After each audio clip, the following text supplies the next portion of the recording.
It's back, the return of the #1 rated EWA podcast in the EWA. I'm proud to bring on 3 lovely guests with me today, so please sit back and enjoy the 6th edition of the EWA Podcast. We're a 3-man band!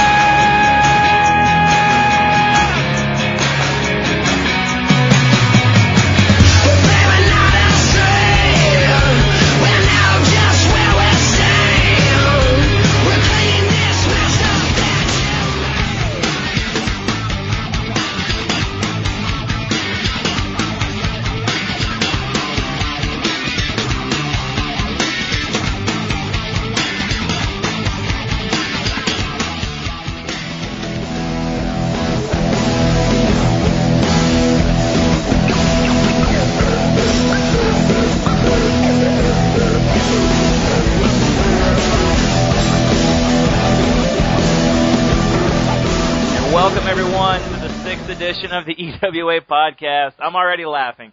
My name is Craig. I'm your host. With me this week, I'm having 3 guests on. There is a 4-way phone call going on right now, and it's the big wigs. It's the heavy hitters of the EWA. That's right, guys. I have Bully Ray, La Parka, and Exana all right here with me on this call. This is just amazing. I want to thank Cleve and Fuzz and Jazz for joining us. Thank you very much for coming on. All of you, say thank you at once. Thank you. Thank you. Hola. If everyone just clicked off this after hearing who's on it, I don't... Yeah, they... La Parka, Arkansas, and Bully We Ray. should preface One hell of a show. Buzz doesn't actually speak English, so... He was on the All-American podcast last week. Gracias. I'm going to translate for him. What's he saying? Baño. He's just saying fuck over and over again. Fucking bathroom. Fucking bathroom. Fucking thank you. All right, well, it's great to have you guys here. This is something new for me, and, it's kind of weird having Fuzz have his video chat on and sitting there naked, but, that's part of it. Shit, I knew I should have enabled my camera. Fuck. Fuzz, why do you have 2 afros? It's true. Fuzz. Yeah, buddy. Let's talk to you. Let's start out with your history of the EWA. Like, how did you come to be here in the E Wrestling Alliance? Well, I mean, that's a pretty good question. Thank you.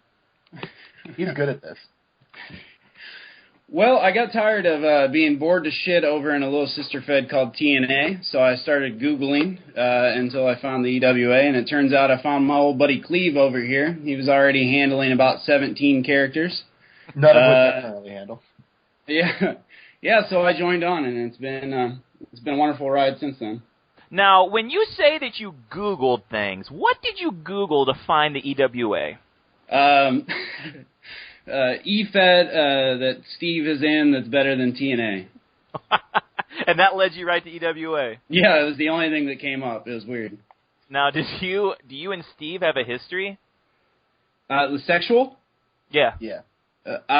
Well, we cybered once, and things got awkward. And no, we don't have a history at all. All right. So you just wanted to go to an E-Fed that had Steve in it. A Steve. Any Steve. Yeah, I have a Steve fetish. Yeah. Every E-Fed you're in, you have to have a Steve in it. Yeah. All right. Switching gears. Feel free to disconnect your call at any second, Fuzz. Jazz. Jazz, yeah, I'm here. Jazz, yes. Jazz, let's talk about how you came to be in the E-Wrestling Alliance. What brought you to the EWA, my friend? Well, Jazz, I grew up in the middle of Missouri down by the Lake of the Ozarks. For you guys who don't know, Craig's actually my big brother. True. What brought me into the EWA was Craig actually kept letting me read the posts and stuff like that. I never really was into wrestling very much, like growing up or anything, and I started reading like all the guys, mostly Val Venus stuff and Cody Rhodes stuff, and I got really interested, so I just joined as who was the funny guy at the time, Heath Slater, on doing all those Raw 1000 stuff. and so that's who I joined as. Nothing complex. There's no deep history there. Yeah, and this is your first foray ever into e-fetting, is that correct? Yeah, I've never done anything like this. So I think my first premiere, or I premiered on Fury like in October. Oh, you had a first premiere, so not multiple premieres, just one? Yeah, that's what I'm saying, my first premiere. All right. Well, we all look forward to your second premiere. As opposed to his second premiere. Well, my second premiere would be Kelly. That's my new character that I've just started. So. Yeah. Just pop a long neck. I know that sound when I hear it. Yeah. Whoops. Kelly, the girl's so nice they named her twice. Yep. Cleve, we know your history in the EWA, so you can go fuck yourself. I'm used to hearing that too.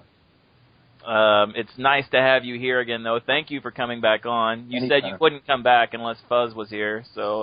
that was you met my demands. Yeah, I did. I'm here to digitally hold his hand. That's his wiener. For those of you that don't know, that's what hand means in this context. Oh, then Steve does have a small hand. That in radio, that's what we call a segue, gentlemen. And if I may toot my own horn, a nice one at that. You've been tag champs for how long is it, Fuzz? Well, I did a little bit of math earlier, and let's see here. 397 out of the last 431 days. And can you tell us what the 2 consecutive streaks are? From February 12th, 2012 to July 8th, 2012, that was 148 days, or approximately 4 months and 27 days. Our second reign was from August 12th, 2012 to currently today, April 17th, 2013, which is approximately 249 days, or 8 months and something like 6 days. And you guys have pretty much taken on all challengers. Or just the BWO, but yeah. Just the BWO. Buzz, let's talk about your DDP character a little bit. Yeah, let's do it. Where do you derive the motivation and inspiration for the DDP character from? Alcohol, hot cars, fast women, pornography, hot dog stands. That's about it. Yeah, now, is that a testament to the DDP run in WCW, or not so much as last WWE run, right? No, not at all. In my head, he is still a haggard and grizzled, long-haired bouncer somewhere on the Jersey Shore, or perhaps down in Florida, running Norma jeans or something like that. I've never quite in my head gotten past the sunglasses and pink Cadillac, et cetera, et cetera. Mm-hmm. It's kind of unfortunate that this is an issue that I have, is that he's still currently doing things, which is kind of like disrupting what I want him to be doing in my head, if that makes any sense. Sorry, Cleve is messaging me nude pictures right now, which is a bit distracting. Understandable. Yeah. In a good way or a bad way? Are you saying that DDP's foray into rehab and helping people in real life kind of downplays your vision of him as your character?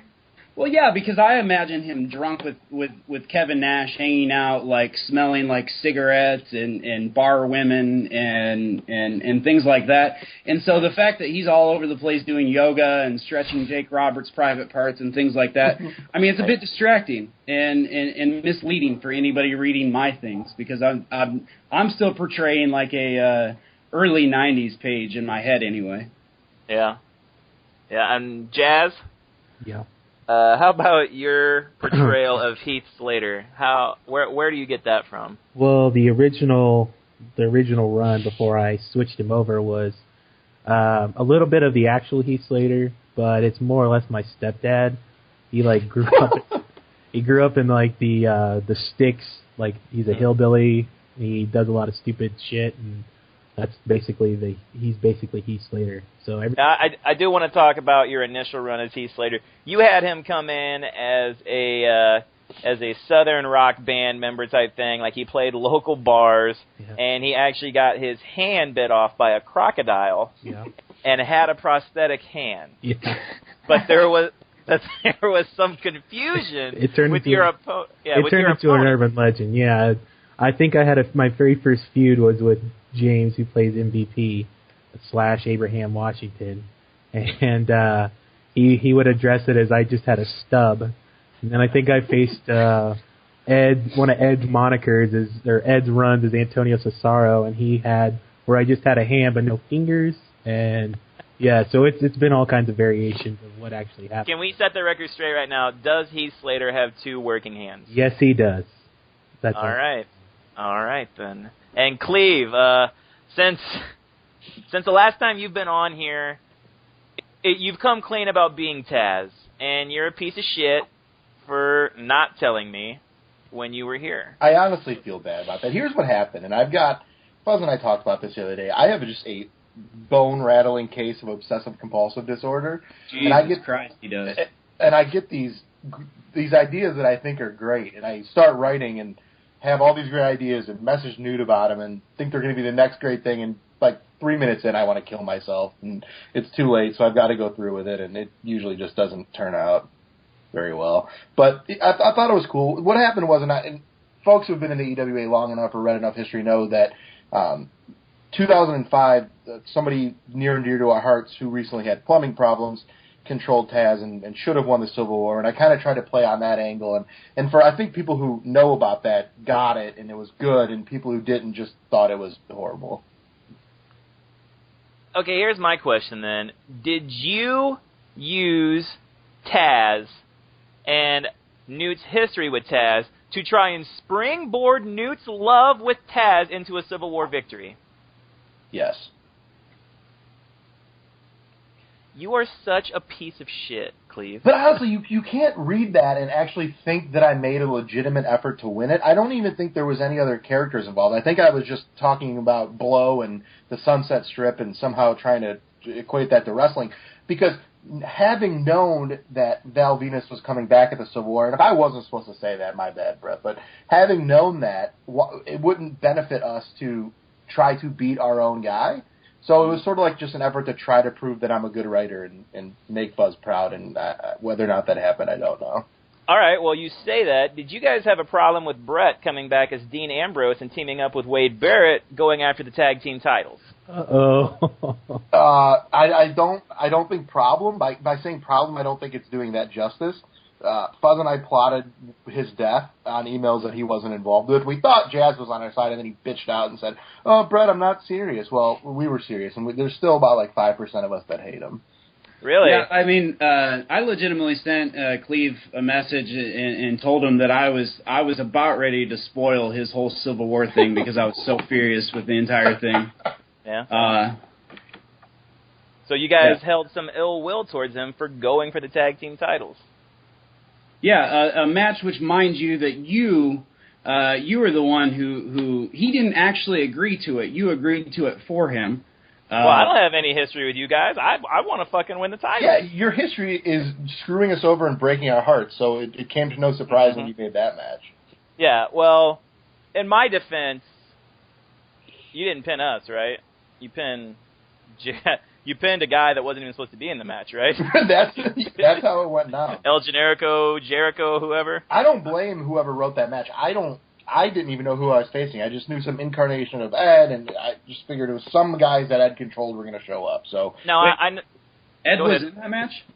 No. No, kind of. No. Let's talk about your most recent match that you had against the BWO that ended in a no contest. What were your guys'? I know you guys posted some replies in the feedback thread, but what were your thoughts on the no contest? I'll take this one. At first I was I questioned it a little bit because I honestly thought that Dylan and Fuzz and I had a really good effort, and you don't ever want to see a match come down to a no decision. But after I actually read the posts and understood the reasoning behind it, I thought it was genius. Because I think what Newt was saying was, this isn't the kind of no decision that dismisses both of your efforts. It's the kind of no decision that says, hey, this was too close to call, it wasn't the right time. So, great job, let's turn it into an angle and further the black man and Edge deal. And once I came to terms with that and understood that, I actually thought it was genius. Fuzz? Yeah, I mean, I think I was initially offended because, I mean, how many times can you injure Kevin Nash's knees before, they just fall off and he becomes this kneeless man out there that Paige has to carry around?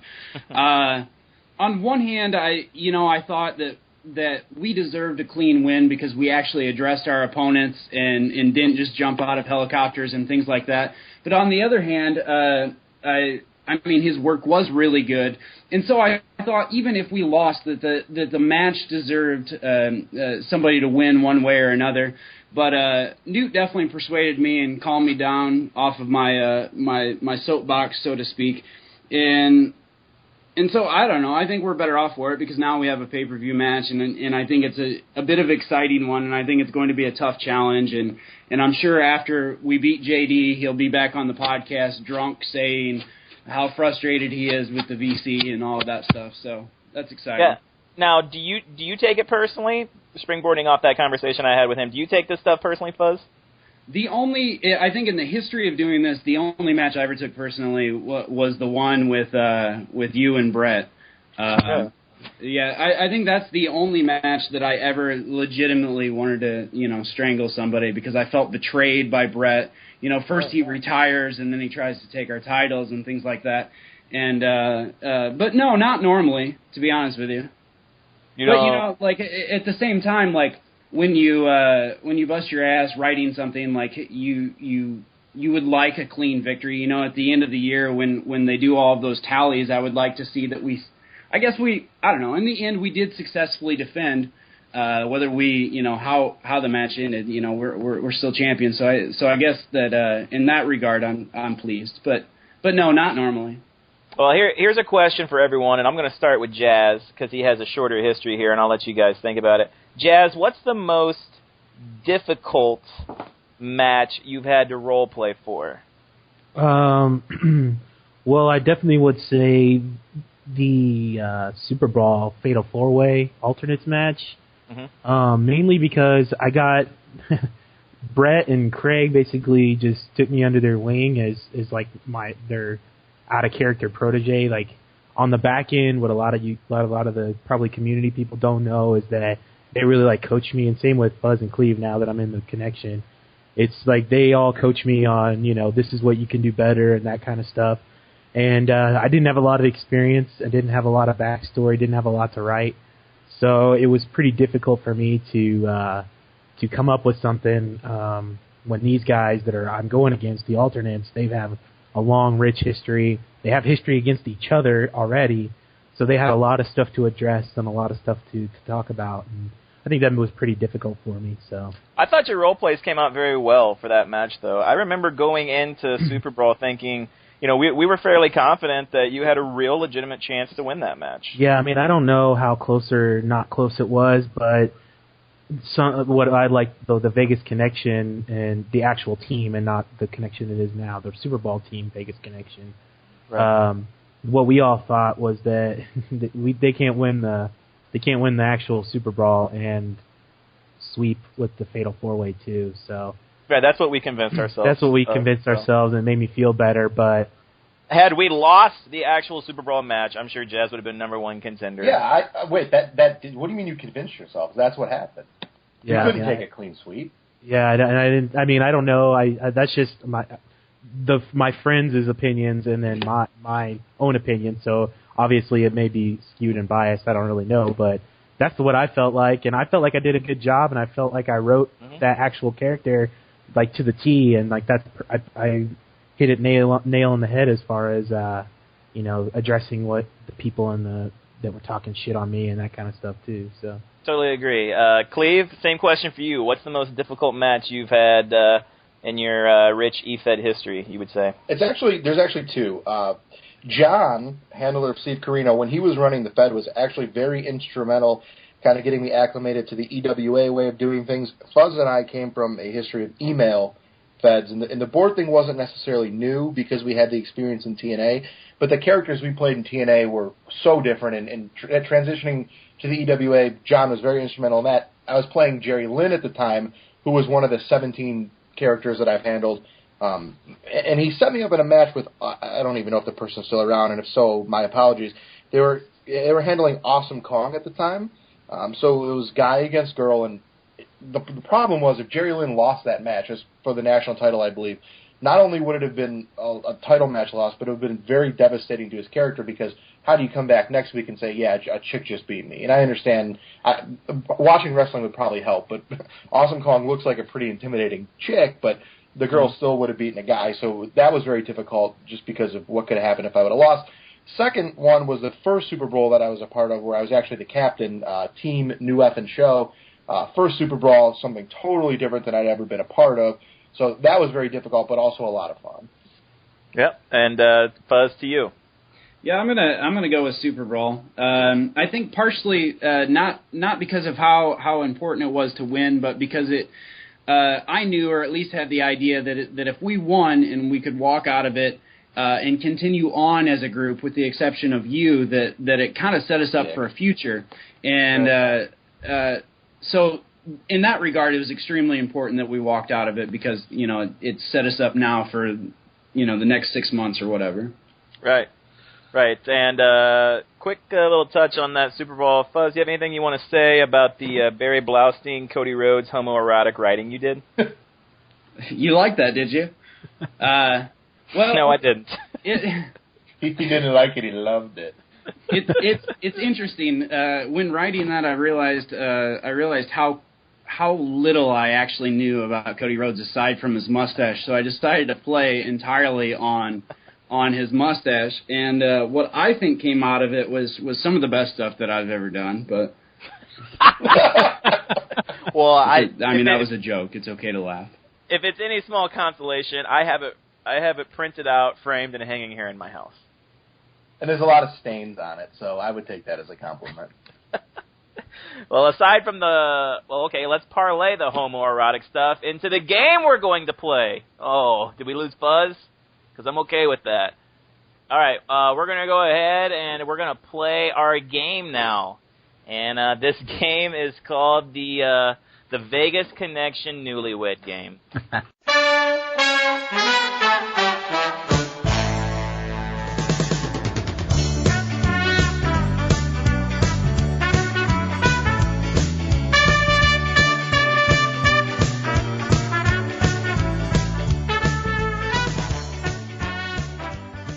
Who is conducting this podcast from the top of a clipper ship? What is going on over here? Fuzz, did you move outside?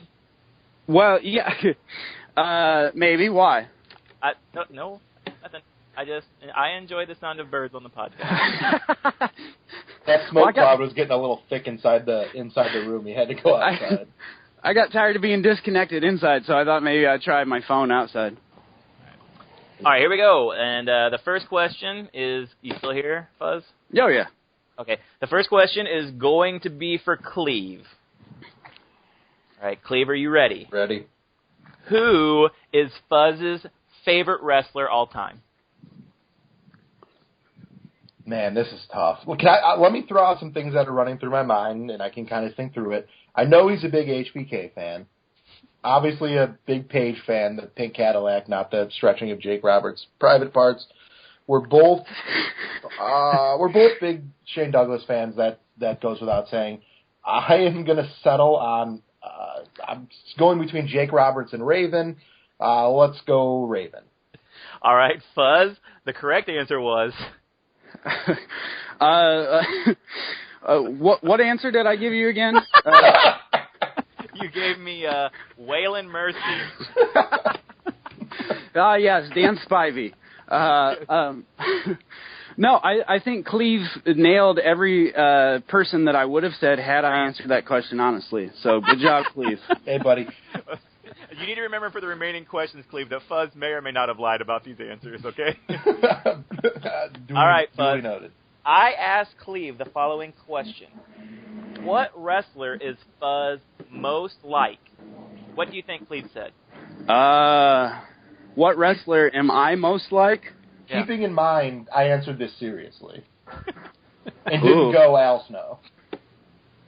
You didn't go Al Snow? No, and in hindsight, that probably would have been a smart move. But I'll give you a hint. You hate the guy that this guy made a career off of fighting with a passion. This question just keeps getting harder and harder. Yeah. It's not the only thing getting harder and harder. Sid Vicious. I know. Not Okay, Cleve, what was your answer? Jerry Lynn. Well, that's good. All right. Oh my God, what is going on here? Well, there's some reasoning for the Jerry Lynn thing. I feel like, granted, it's been a very, very long time since I've tuned into the sport of professional wrestling, but I remember what I liked about Jerry Lynn is I feel like he was very underrated and kind of didn't get the notoriety he deserved at the time. And sometimes I feel like some of the stuff that Fuzz puts out there on the board is just really great, and feel like it, other than being the tag team champions for 10 years, somewhat goes under the radar, and that's where I was going with that. Can you two fucking get off each other's dick for 2 questions so we can play a fucking game? Wait, we have one singular dick? So getting off of it would be a little hard. I thought you guys were connected at the hips. Well, what stays in Vegas? Cleve. Yep. Cleve, what is Fuzz's biggest pet peeve? The not legalizing of marijuana in Indiana. Fuzz, what did you say? Jack Russell Terrier. I must have misread the question. What's your favorite kind of dog? Jack Russell Terrier. Well, I didn't. He was pressuring me for the answers to these things, and I saw pet, and so flamingo. No, Jack Russell Terrier. Perfect. Send it. Oh man. Fuzz, how did Cleve answer this question? What kind of car does Fuzz drive? Oldsmobile. Cleve, you Boom! said... I didn't... Boom! Nicely done. Thank you, sir. Cleve said an Oldsmobile, maybe a Cutlass Supreme. Those are our 2 go-to vehicles. Absolutely. Yeah. Cleve, what year... This is something I asked Fuzz. What year did you and Cleve form your first tag team? Oh, shit. I'm going to... 03. Labrador Retriever. 2003 is what he said. And Boom. What character was Fuzz? Dan Spivey? I think the answer to this one really is Raven. Oh! You guys... Very good, really sir. Very good. Yeah. You guys are soulmates. Fuzz, ask Cleve this. Who has a better shot of scoring with Tammy Lynn, you or Cleve? Cleve, who has a better shot at scoring with Tammy Lynn, me or you? Yeah, that's what I asked. I thought you told me to ask him that. I didn't hear that. Yeah, I'm outside with the birds and the smoke clouds, and it's very confusing here in Indiana. Okay, what do you think he said to that question? Well, he's married. So me, and I do have the afro. Me. I'm not going to lie to you. His actual answer was, I'm married. And Fuzz has a girlfriend. Stop trying to get us in trouble. I see that as a right answer. No title shot, bitch. I asked Fuzz, would Cleve pass gas in front of you? What did he say, Cleve? Yes.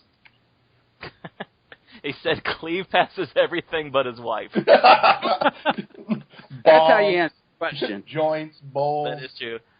Fuzz, I asked Cleve this. What is Fuzz's favorite food? Ooh. What would Cleve say? What would Cleve say? I have no idea. Pizza. He said, I know, I would need to let you read this, but still, I have to say it. The Chronic. Probably bowls or joints. If not that, then go ahead, Cleve. Pizza. Honest to God, did not share that question.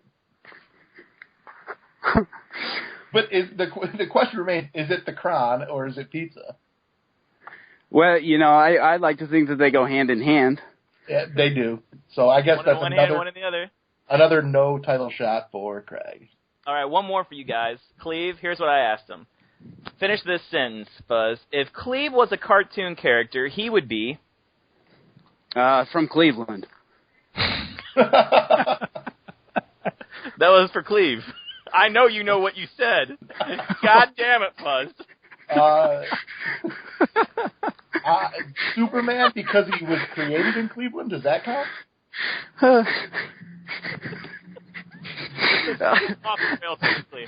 I'm not very good at this, am I?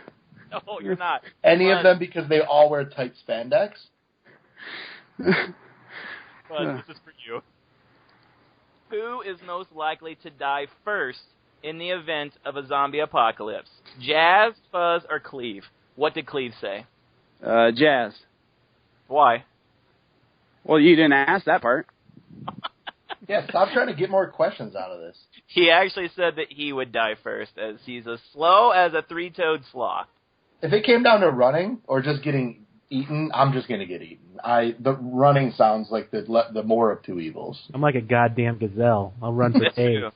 That's true. So it looks like I'm getting eaten. You know what? I'm going to go ahead, guys. This is a question that goes out to everyone, and I'm going to pick Cleve to go first. Cleve, you get to pick 3 wrestlers, living or dead or whoever, to join you in a zombie apocalypse, and your goal is survival. What 3 wrestlers, current, living, dead, whoever, would you take with you in a zombie apocalypse? The Sandman, because I feel like he's got enough to offer the zombies to kind of let me get a head start. I'm going to go Big Van Vader. Mm-hmm. And with 3, I'm going to go Primetime Brian Lee. Why? Because they're going to look at him and wonder who the fuck he is, and that's going to allow me time to get away. Well, you know, zombies have a history with just being starstruck. Yeah, So. and if I met Primetime Brian Lee or Bulldozer Brian Lee, I would be starstruck too. Oh, Primetime or Bulldozer? Bulldozer. Okay. The Killdozer. Fuzz, I propose the same question to you. Living or dead? Mm-hmm. Okay, Mr. Perfect, because he's, simply perfect. Isaac Yankem. And I'm going to go with, let's see here, Taz, because he's a human suplex machine. We all know the way to kill zombies is to suplex. That's what I've always been told. You know what? Okay, I'm going to go ahead and give you some credit. Isaac Yankem, not a bad pick. He can pull their teeth out. They can't kill you. Is that true? Is that a fact? I don't know my zombie apocalypse, so... Those are some really well thought out answers, I'll say. Cleve, can you Google Isaac Yankem zombie apocalypse while I ask Jazz? Jazz, what's your answer here, bud? Well, I don't know much about wrestling, so I'm going to go Mick Foley, Okay. Bob Backlund, Uh-huh. Trish Stratus, That's 3. Bruno Sammartino, Donald Trump. This is quite a Hall of Fame zombie apocalypse survival class. Might have just picked the 2013 WWE Hall of Fame class. Wow. Well, that's pretty impressive. Thank you. Trish Stratus and Donald Trump. I'm surprised no one picked the zombie from ECW. Oh, that would have been a good one. How about the Kiss Demon? Yeah. All right. Beth Phoenix tweets at Rove at the Beth Phoenix Isaac Yankem. Tweets at Rove Isaac Yankem DDS. Airports are like zombie apocalypses. That's what I got when I Googled it. So apparently there is some kind of connection between Isaac Yankem DDS, Beth Phoenix, and the zombie apocalypse. I'm not going to lie to you. I regret asking. Yeah. I regret you asking as well. I regret a lot of things that have happened. Eddie Guerrero. Let's throw him in there. Too soon. Oh, my bad. Too tsunami. Too soon. I'm going to go ahead and take Paul Bearer. Nice. And Eddie Guerrero. And Mr. Perfect. And Horace Hogan. It's actually 4. What? Randy Macho Man Rando Savage. Rando Savage. I mean Randy Savage. Obviously. How about this? Is there a wrestler, dead or alive, that you'd love to role play as? Jazz? Well, I just said him. Macho Man Randy Savage, I think, would be a blast. Yeah. What about you, Fuzz? Well, I think both Cleve and I would love to roleplay as Shane Douglas if some Hall of Famer would cough him up here in the EWA. I offered to buy the franchise off that guy, but he didn't take me up on it. Did you actually offer him money? Yeah. How much? I don't remember. I think $20. So I'll double it. Yeah. I'm here right now. Cleve and I will pay a combined $45 for the rights to the franchise. Is the Undertaker arriving behind you? Roll it, come on. Are you under siege from the Disciples of Apocalypse right now? So, sorry, things are getting a little wild here in Indiana. Okay, here's a question. This has seriously gone off the rails. People have turned this off by now. We're literally just doing this for us.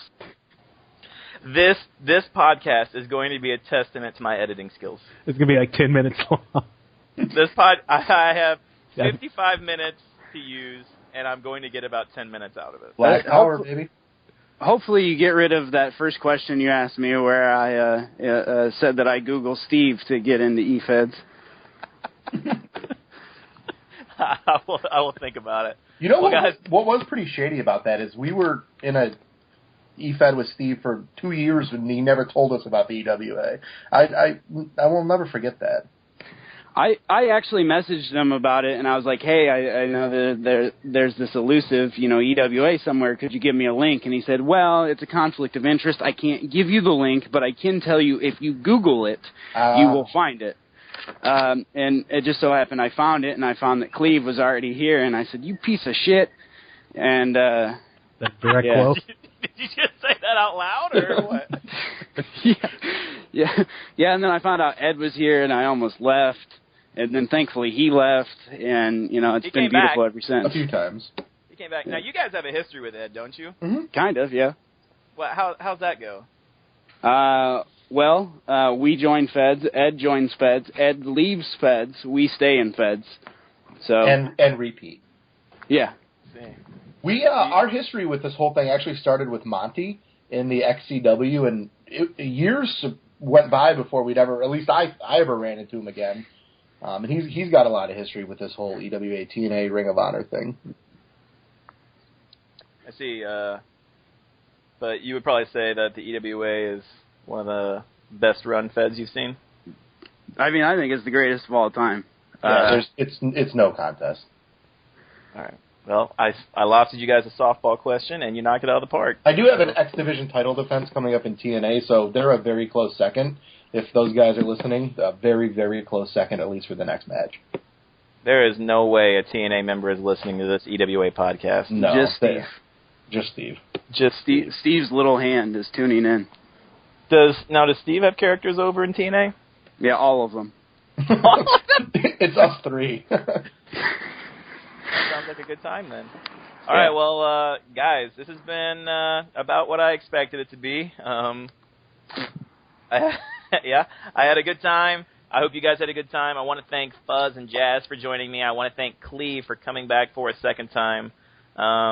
This has been a whole lot of fun, and I look forward to having you guys back on the podcast. Let's go around the horn one more time. Anything you guys want to say, unedited, promise. Jazz, go. I got nothing. All right. Thank you, Cleve. I apologize for this disaster. If I'm invited back, third time will be a charm. All righty. And Fuzz. You're welcome to join the Vegas Connection should Brett retire again. Yep. All right. Well, gentlemen, thank you. If you'd like to be a part of the EWA podcast, feel free to send me a PM on the forum. Download the client Skype or the Skype client or the Click Skype, as I just tried to say. And feel free to add me on there. Shoot me a PM. I'll give you my screen name. Make sure you have a nice microphone headset. And make sure you don't get kidnapped by The Undertaker like us sit there towards the end. And, we will see you guys next week. I'm going to go ahead and throw this one out with the greatest movie ending song of all time. Thank you guys for coming.